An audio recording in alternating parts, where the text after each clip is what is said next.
Kamakailan ay meron akong nakausap. Sabi niya, Father, naiinggit ako sa iba. Bless sila. Ako itong madalas na nagdarasal, nagsisimba. Sabi ko sa kanya, una, huwag mo silang huhusgahan na hindi nagdarasal at nagsisimba. Huwag mong isiping mas mabuti ka kaysa sa kanila kasi yun ay pagkakasala. Pangalawa, hindi mo alam yung pagdaraanan pa nila. Ikatlo, ano ba yung blessing na tinutukoy mong nararanasan ng mga taong ito? Yung pera nila, yung kasikatan nila, yung kapangyarihan nila? Yun talaga? Ang blessings ay yun lang ba? Tandaan po ninyo, kahit ang pera, pwedeng hindi blessing. Bakit? Kung ang pera, hindi lang pera, pwedeng kasikatan, pwedeng yung very close na pamilya, pwedeng gamitin ng demonyo ang mga blessings na ito upang makalimutan mo ang Diyos at isipin mo, yun na lang talaga ang blessing na gusto niyang maranasan mo. Tandaan natin yun. Hindi porke mayaman ang tao, hindi porke walang problema yung tao, blessed na siya. Ay, tandaan po natin na hindi yun ang ultimate blessing na gusto ng Diyos na iparana sa atin.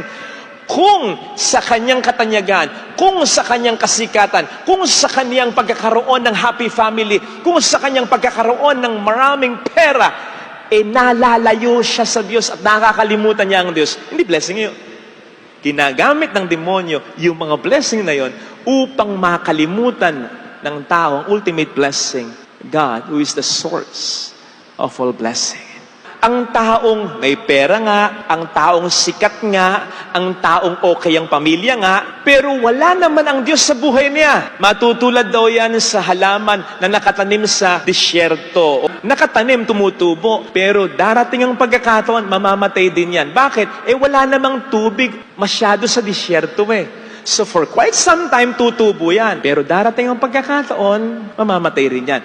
Ang tao, bagamat kipit sa pera, hindi okay ang pamilya, may problema, may sakit pa, pero nasa sa buhay niya ang Diyos na totoong biyaya. Ito naman daw ay matutulad sa isang halaman o puno na nakatanim sa may batis, sagana sa tubig. So hindi natatakot na magtag-init o kaya'y maging tagtuyot sapagkat naroroon ang bukhal ng kaligayahan na nakatatagpuan sa Diyos lamang. Inasmuch as ano man yung mga blessings na yan sa buhay, material blessings, darating ang pagkakataon na mawawala yan. Ano yung darating na pagkakataon ngayon? Yung ating kamatayan. Sino bang pinaka-ating aasahan sa kamatayan?